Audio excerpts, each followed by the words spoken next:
Oui, bonsoir, donc bonsoir à tous.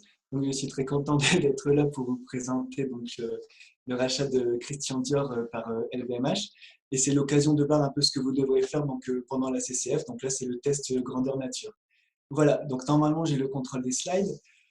Donc voilà, cette opération de LVMH et de Dior, donc c'est l'objectif principal est de simplifier la structure du groupe.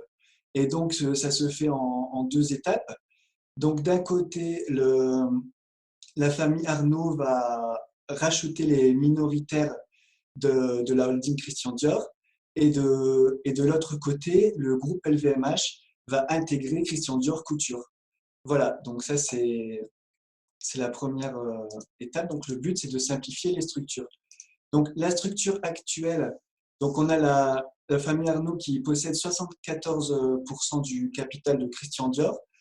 Et Christian Dior possède donc 41% de LVMH et 100% de la branche Christian Dior Couture. Et donc, après l'opération, donc la structure va être simplifiée, puisqu'on voit bien que le groupe Arnault va donc normalement posséder 100% du capital de Christian Dior, et la branche Christian Dior Couture, qui appartenait avant à Christian Dior, va passer sous contrôle direct de LVMH. Voilà.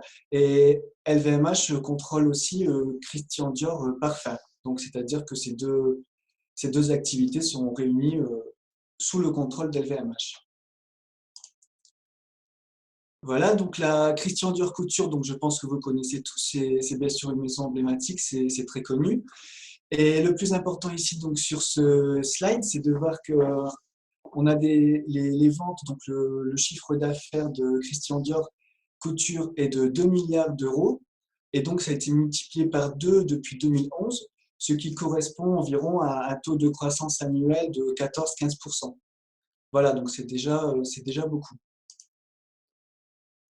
Voilà, donc d'autres chiffres clés, donc le chiffre d'affaires de 2 milliards.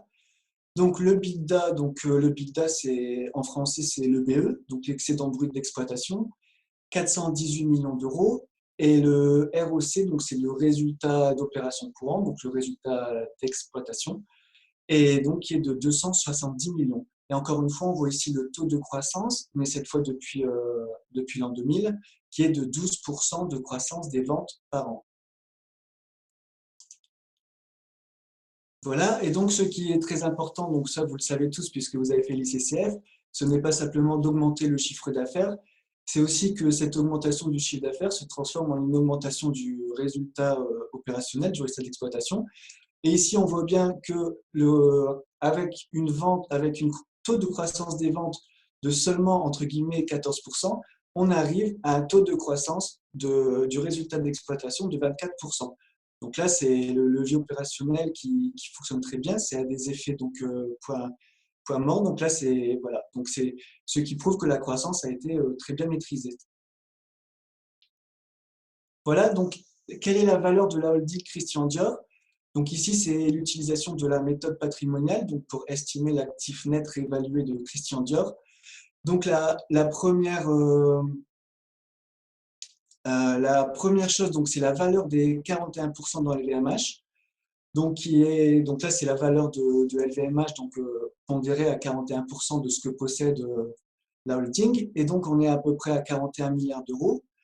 Ensuite, on a la valeur d'entreprise de Christian Dior Couture, qui est de 6,5 milliards d'euros. Et donc là, cette valeur, c'est ce que va payer LVMH pour récupérer Christian Dior Couture. Voilà, ensuite, on a les dettes financières nettes et d'autres actifs et passifs. Donc, ce qui nous fait un actif net réévalué d'environ 45 milliards d'euros. Et donc, un prix enfin, l'actif net réévalué par action d'environ 251 à 260 euros.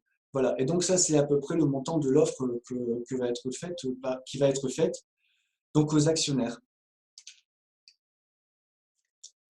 Donc voilà, donc on voit que la prime offerte pour les actionnaires est de 15% si on se base sur le dernier cours, donc celui qu'on appelle le cours spot. Donc c'était au 24 avril, c'était quand l'annonce a été faite.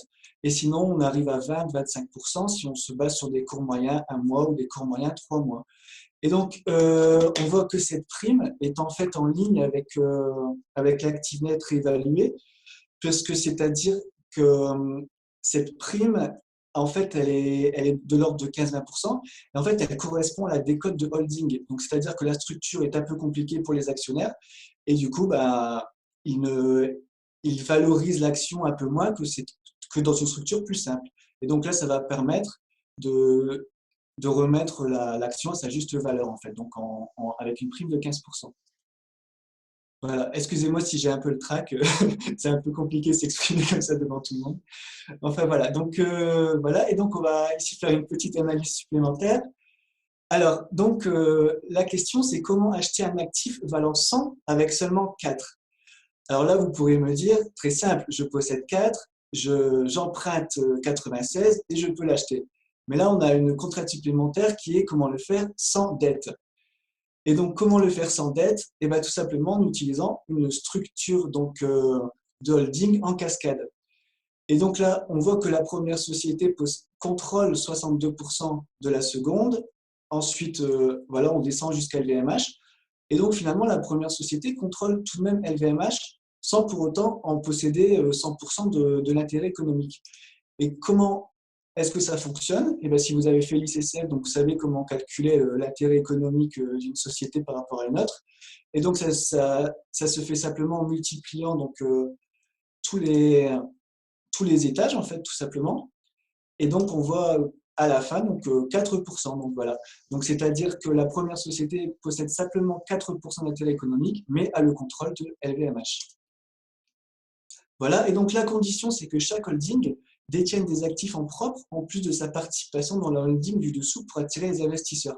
En effet, sinon les investisseurs ne seraient pas vraiment, ne seraient pas attirés, ce n'est pas suffisant. Et donc, chaque holding détient ici des actifs en propre. Donc, par exemple, voilà, donc la financière Agache qui possédait Conforama, Au Bon Marché qui possède le Grand Magasin de Paris, et donc Christian Dior qui possédait Christian Dior Couture. Voilà, donc le deuxième point, c'est donc le prix est assez élevé, donc 15,6 fois le BE des 12 derniers mois contre un multiple de 12 pour LVMH. Donc on voit que la société est valorisée avec un multiple de BE supérieur à celui auquel LVMH est valorisé. Mais c'est pour une raison, il y a quand même une raison à cela. C'est tout simplement que le taux de croissance du résultat d'exploitation de Dior Couture est bien supérieur à celui d'LVMH qui n'est que de 6%. Donc voilà, donc on a 24% de croissance pour Dior Couture contre seulement 6% pour LVMH. Ensuite, donc l'endettement net de LVMH est seulement de 0,4 fois le BE. Donc c'est un non-sujet, c'est-à-dire qu'une entreprise qui est endettée seulement à 0,4 fois le BE, on sait très bien qu'elle n'aura aucun mal à rembourser sa dette. Voilà. Et par contre, après l'opération, donc la dette d'LVMH va augmenter à 1,1 fois le BE. Mais là, c'est toujours pareil, c'est toujours un non-sujet. Et d'autant plus que ça ne représente que 9% de la capitalisation boursière d'LVMH. Voilà, donc maintenant, si vous avez des questions et des réponses sur ce sujet, moi-même ou Pascal Thierry, donc vous répondrons. Voilà, merci.